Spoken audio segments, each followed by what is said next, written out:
Roger.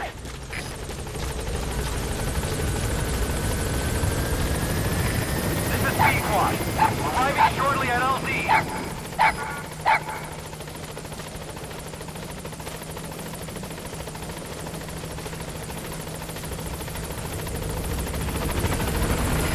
This is P-Quad. On station at LZ.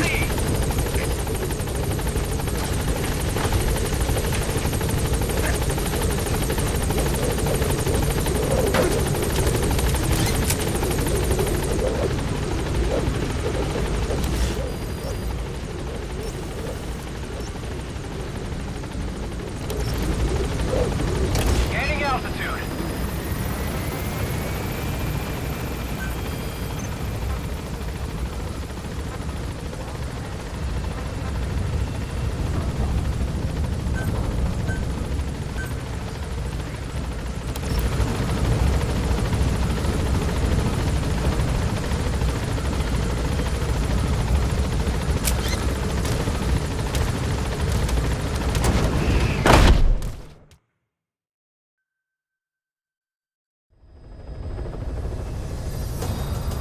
Boss, this is important. We've reports of a cracked sniper at large in the Afghan wilderness. The Soviets call this sniper Tiki. Quiet. There are never any sightings, and only corpses are left behind.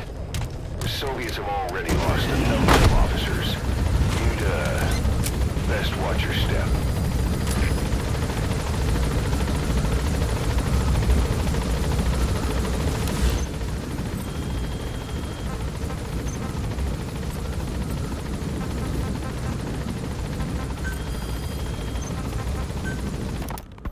Christmas Eve, 1979. The Soviet Union rolled into Afghanistan. Muslims have revolted against the Soviet-friendly regime established the year before. The DRA forces could no longer contain it themselves, so the Soviets went in to intervene. The Afghan government was powerless and fraught with infighting. They lost the hearts and minds of the people, and that alarmed the Soviet leadership. With the Islamic Revolution happening in Iran, the Soviets felt they had to act fast or risk the spread of Islamic revivalism. Superpower, sending a motorized rifle division against men on horseback with antique rifles. Everyone thought it'd be over in an instant, only it wasn't.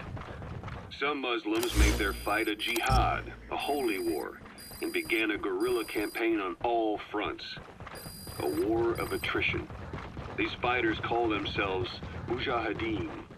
They're being supported by the West through Pakistan. That's why Miller was involved. He was training them near the Zero Line, sponsored by the CIA.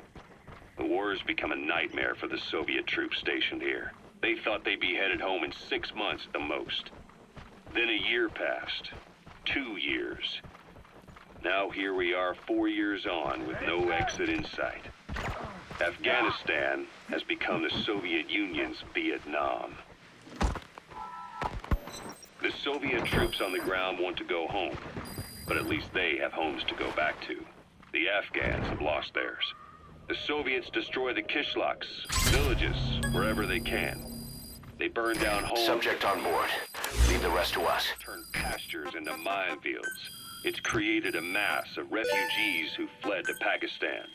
If the Mujahideen are fish swimming around the villages, the Soviets will go so far as to dry out their ocean. But this has had a big price. There's bitter resentment among the Afghans, and they're taking out their anger on the soldiers on the front lines. Among the Mujahideen are the Pashtun people. They're fiercely devoted to their code of Badal, or revenge. Soviets they've captured have had their hands, feet, and noses cut off before being left to die at the side of the road, just to show their comrades what they're capable of. Roger. Families who come across them can do nothing but put them out of their misery. Then they burn down another village in retaliation, and the cycle of vengeance goes on.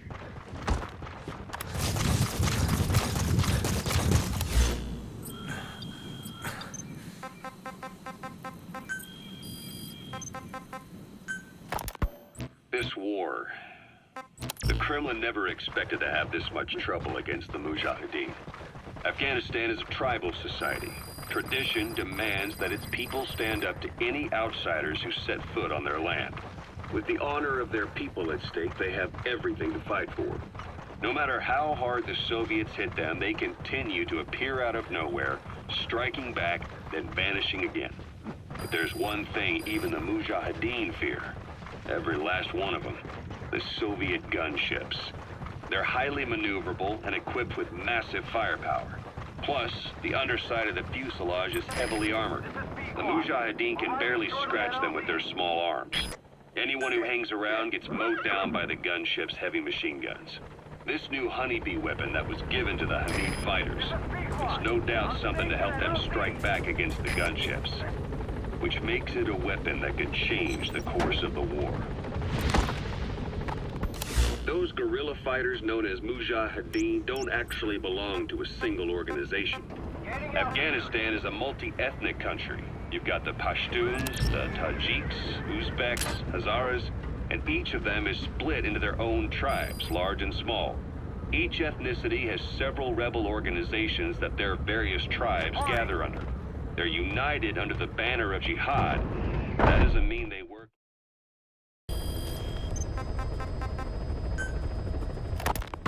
I had the R&D team analyze the honeybee. How? The CIA wanted it with everything intact. They took it apart to look at it. Then they put it back together. Everything intact. That's the R&D boys, all right. Turns out the honeybee's homing capabilities are a cut above previous manpads. It can detect a broad range of infrared wavelengths and even ultraviolet for supplementary guidance. Hence the name, huh?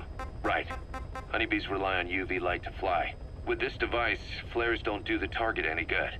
That's why the Soviets are losing so many gunships. And why the CIA was so desperate to get it back. It wasn't just about preventing the Soviets from devising countermeasures. What if the likes of Iran got their hands? American aircraft would be put at risk too. We can use this tech to develop our own portable missile. That'll give us a huge advantage. It'll take a little time before the analysis results can be applied to actual implementation. But we'll keep moving with the research.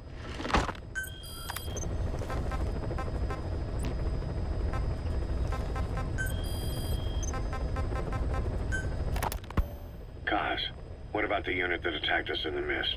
You knew something about them. That wasn't my first run-in with them. It happened right before I was captured by the Soviets. We were on the zero line that day, the Afghan side, on our way back from training Mujahideen at a mountain camp in Kunar province. There's a lot of that work.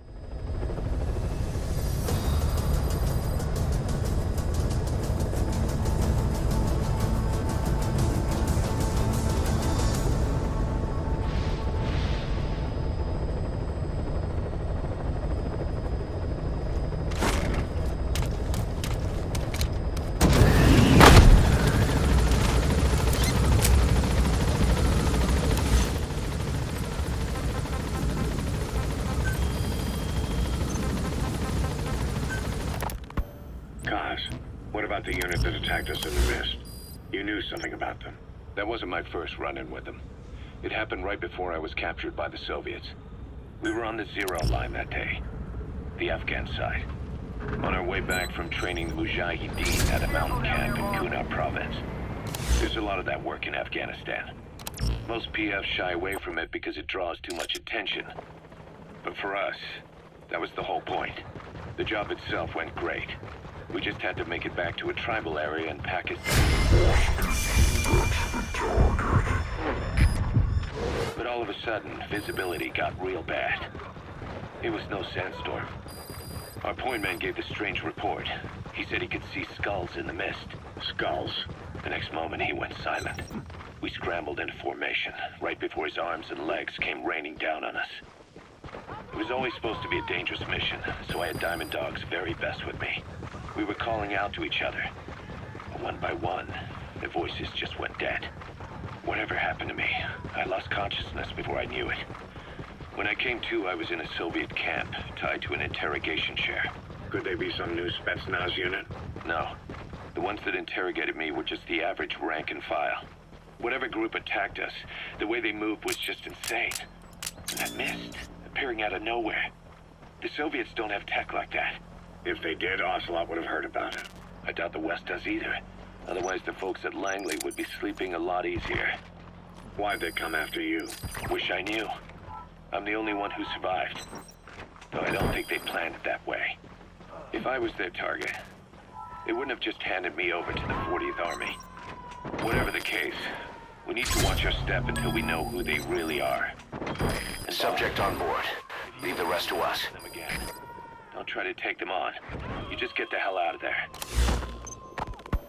When I first started dealing with Zero, with Cypher... He's coming too. It was a somewhat Roger that. Acidic relationship. Though, a mutually beneficial one. Cypher had no army of their own, so they wanted us.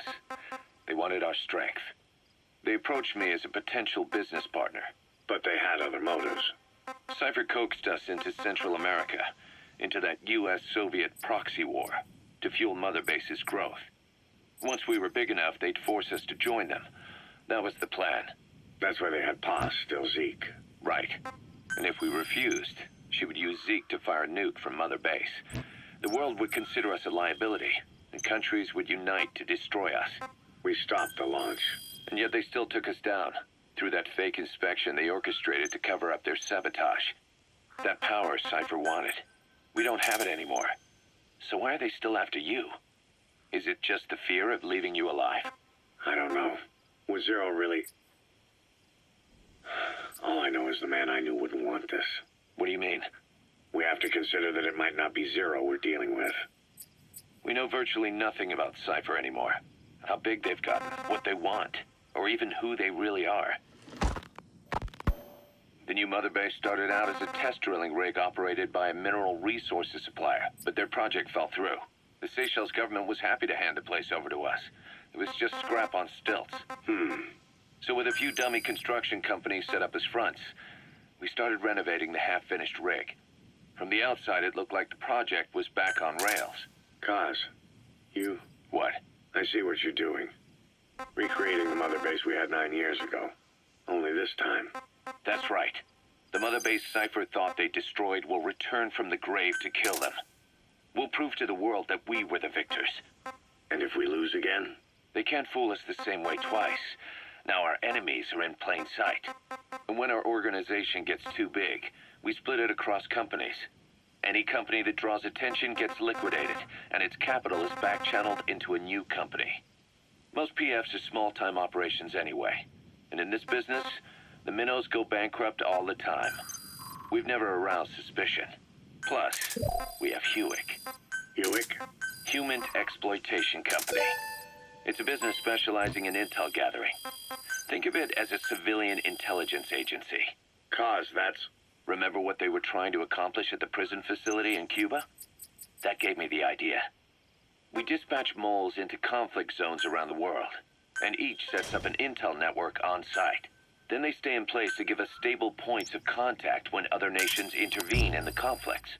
Hewick's strength is that it has a cutout at each level. You get your job from one guy, then you hand it off to another. No one has direct access. It's a perfect black box. Hewick members also work their way into the superpowers intelligence agencies to make sure Diamond Dogs gets work. We have those countries by the balls. That's our deterrent when we need it. Networking? In the intelligence community? Sure, that's how we've grown this far. And when you go out on missions, intel from Hewick will be there to back you up. But despite all that, Cypher has its eyes on us. The only reason I'm not dead is that they needed to know where you were. Figured if you woke up, I'd go straight to you. That's why you made that ruckus at the Zero line. Yeah, to make their own surveillance work against them. I think it took some of the heat off Cyprus. Kaz. Then I just had to wait for you to save me. And I've gotten used to waiting. Roger. That's not all. It was a good chance to scout the market. And with the West wanting the Soviets out of Afghanistan, their agencies are bursting at the seams with funding. Boss, let's start by building up our Afghan presence. Why put Mother Base in the Seychelles? We're at the center of the world here. We're all the way out in the Indian Ocean. Come on. Lebanon, Sri Lanka, East Timor, and Africa. From here, our reach extends to conflict zones the world over, including Afghanistan, of course. So it's prime real estate for a mercenary. Exactly. Latin America isn't as close as I'd like, but we have Amanda and her people to help in that department. And besides, the Seychelles government owes us a favor. Owes us. The Seychelles has strong ties to the east, which the west wanted to shake up. It came to a head 3 years ago in an attempted coup. It was a force of South African mercenaries with U.S. backing behind the scenes. They were only platoon size, but South Africa is home to some heavy PFs. Too much for the Seychelles to handle.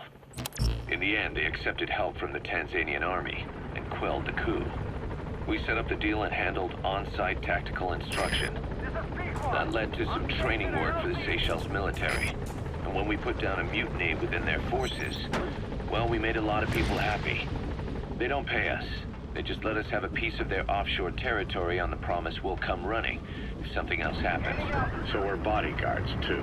It's a good setup. We can only take Mother Base so far here. We'll have to find somewhere else when this place starts getting big. Aren't you being a little hasty? Nothing hasty about it. You're back with us now. So, Kaz, the ship that took us from Cyprus, it used to be a whaler. Yeah, a Japanese...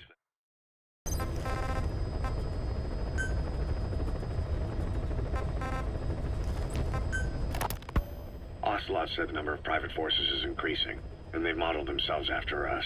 They're a far cry from the likes of us. But why? 9 years ago, we made enemies of the world as a nuclear-equipped force, independent of ideology or state. Yes. Sooner or later, the real UN would have stepped in. So why are they giving these PFs free rein? That's our fault, too. What do you mean? What happened 9 years ago was a real problem for a lot of people. An organization as big as ours, with our facilities, was wiped off the map. Not an easy thing to hide. But if our existence came to light, so would the names of our clients. We had contracts all over, east and west, from superpowers to banana republics, the lot. Our clients denied all association with the likes of us. They had to make sure things didn't blow up on them. But at the same time, they missed us. They really missed us. The demand for armies for hire was as strong as ever. The international community turned a blind eye to what happened to us, despite still needing people who could do our jobs. History couldn't afford to lose us. As soon as we were gone, they needed a replacement. So private forces spread everywhere. And they're all just a phone call away. But still. I know. PFs are totally different from what we envisioned.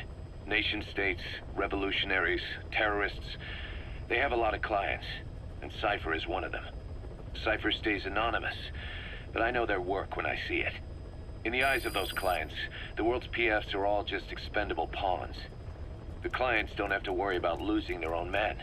Nobody knows they're involved, and PFs are cheap. In short, the world is chewing up soldiers and spitting them out. Even some of the old Mother Base's survivors are still working for PFs. Some guys created their own smaller forces. Others were taken on by emerging PFs. Everybody's gone their separate ways. But none of them are living their dream, because they're not fighting with you. Of course, I tried to headhunt as many of them as I could for Diamond Dogs. It was all a waste of time. They said they weren't interested without you to lead them, but now you're back. And everything's gonna change. We'll unite all private forces under you, transcending nations and economies. What is a nation? Just a patch of dirt. The bonds among us will surpass nations, and that's what'll put the world under our control. We'll establish a new kind of country, redefine the very concept of it. Even Cypher will be below us, an extraterritorial federation of military nations. The United States of Force. Once word of big bomb... A sniper known as Quiet is lurking in the Afghan wilderness. This Quiet has performed a string of hits on Soviet officers. The attacks always occur in the same area, but sweeps of the area turn up no traces whatsoever. They've even posted guards, but they never spot a thing. And then before you know it, another body's lying on the ground. You ever heard of someone who operates like that? No matter how still and silent a person tries to be, they always create some kind of ripple. Be it breathing, a heartbeat, eating, excreting, body temperature, sweat. If this sniper can really vanish completely, that's just not human. I guess Quiet is the right name. But what is Quiet's objective? The local guerrillas wouldn't use this kind of tactic. I just can't see them hiring some superhuman mercenary. And the Soviet officers who've been killed, well, they were all opposed to or skeptical of the secret weapons development being conducted in the area. Sure, they were a problem for those supporting it, but the Soviets have nothing to gain by killing them. So we have an assassin with superhuman combat skills who isn't working for the guerrillas or the Soviets. Snake, I wanted to ask you about the man on fire. What do you remember from the hospital? Anything we can use? Well, he took off the moment the sprinklers started up. Sprinklers? The fire system? And when he got sprayed with water from the burst pipe, it slowed him down. When we escaped on horseback, he wouldn't cross the river either. And then it started to rain. And he disappeared. Water against fire. Is it that simple? I mean, it makes sense. It's just hard to believe it would work on a guy like that.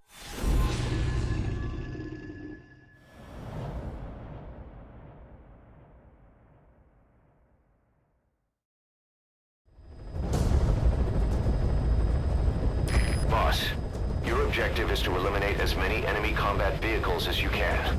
For this mission, we're backup for the guerrillas' offensive. That means our mission isn't over until theirs is. Keep an eye on the remaining time. Also bear in mind that you'll fail the mission if you don't take out a single vehicle. As for payment, the more vehicles, the bigger our paycheck. So give them a real fireworks show.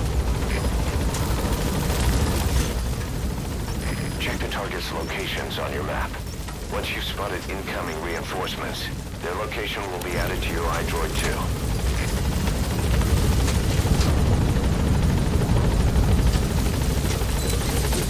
Be careful down there, boss.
Route to your iDroid. Check your map. Target eliminated. Great. Now on to the next. Boss, we have information on new targets. Check your iDroid for their predicted route.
We spotted a four-wheel drive transporting a prisoner. It's not part of the mission.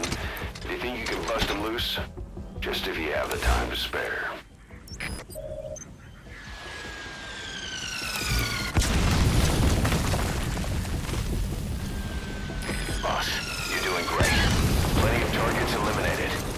the pace I'd expect.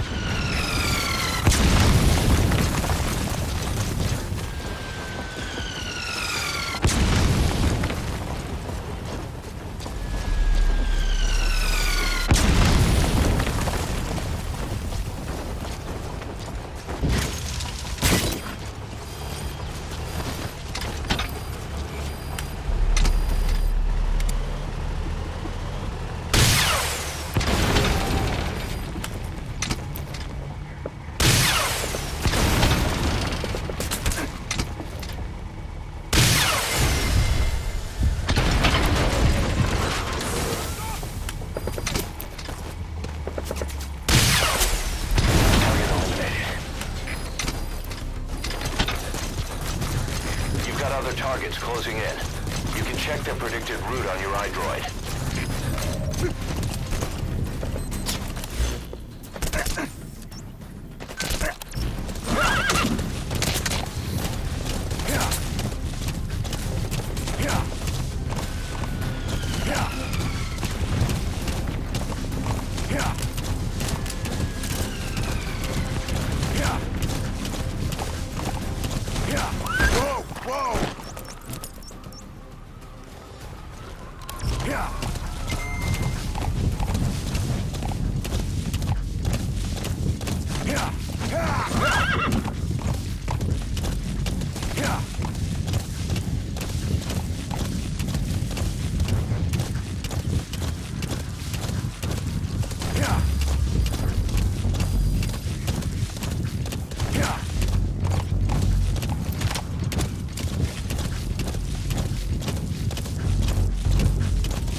You've eliminated half the targets.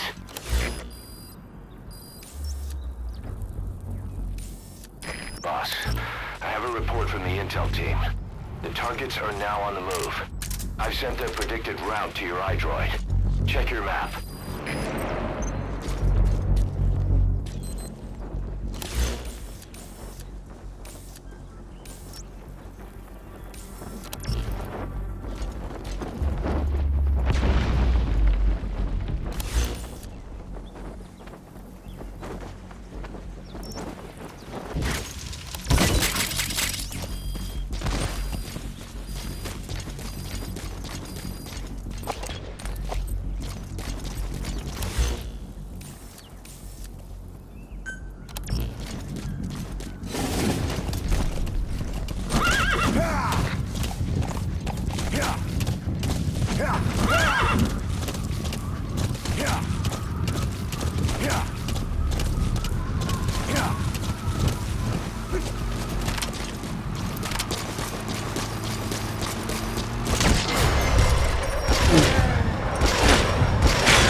Firepower?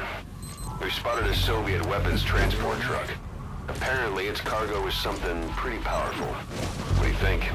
Should we make them share? Tread carefully, boss.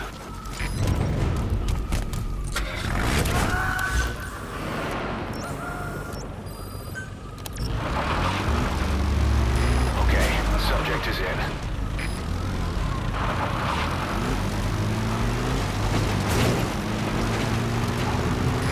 That's incredible. You're taking them out faster than they can come in. The guerrillas operation is going smoothly too. Keep it up.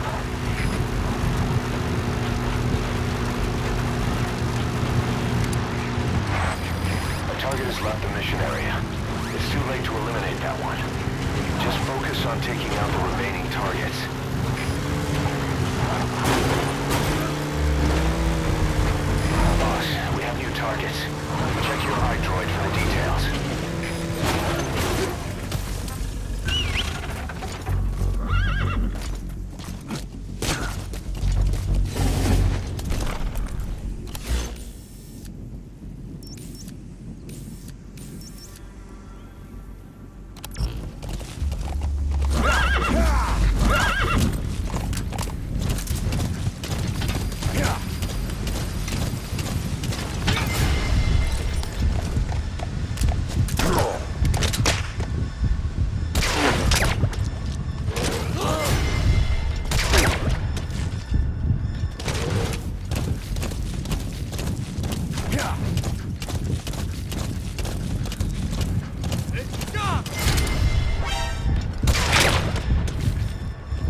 КП-1, потерял противника. Ищу в последней точке соприкосновения. Прием. КП, понял. Обследуйте сектор. Но осторожно. Конец связи.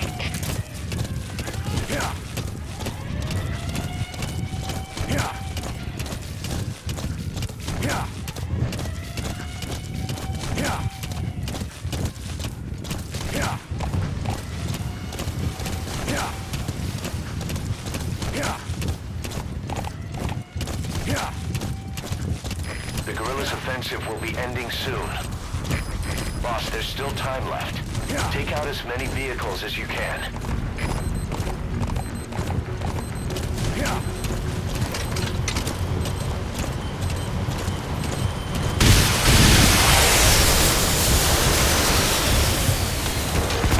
Nice work, boss. The targets are almost history.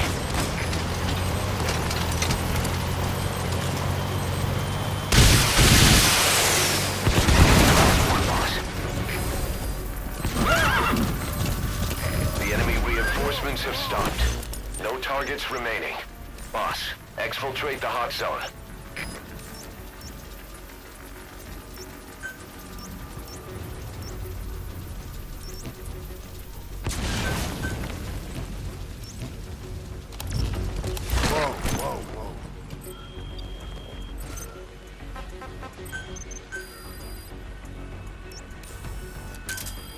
Roger.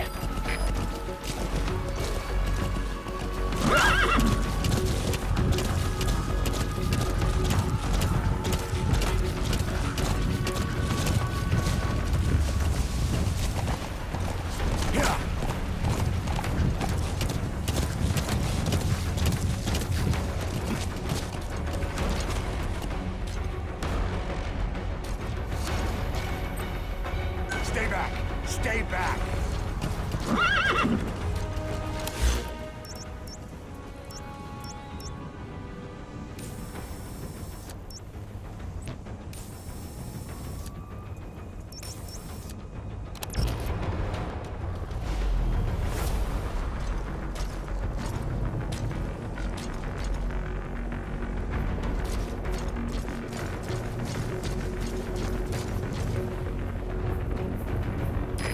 This is B-Quad.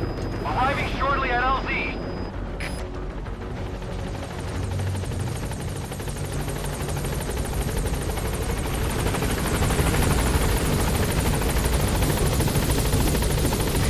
This is B-Quad. On station at LZ.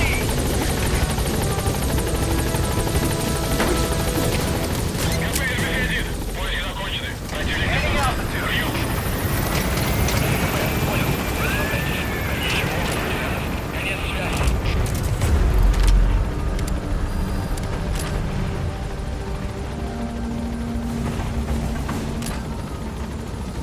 Departing.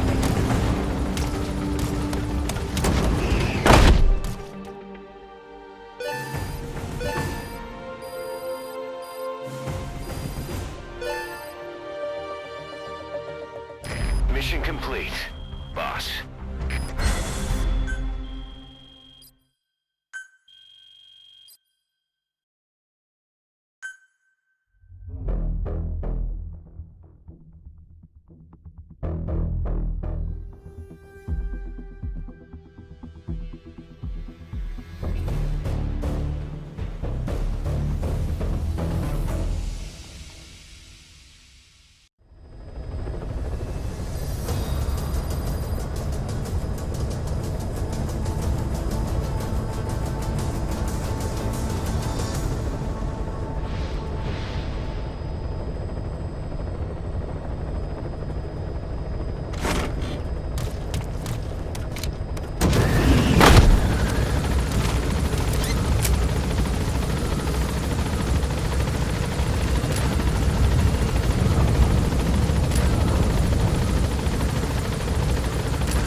Эй, смотри!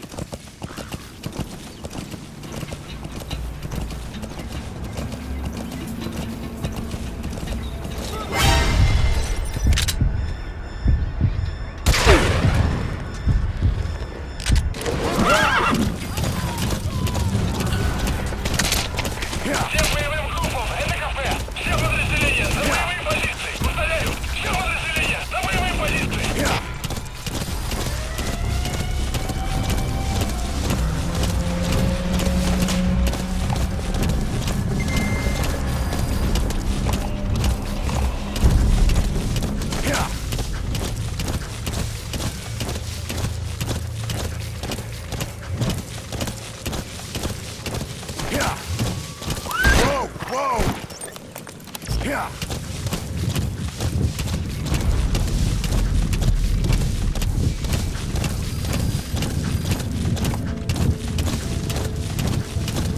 Yeah!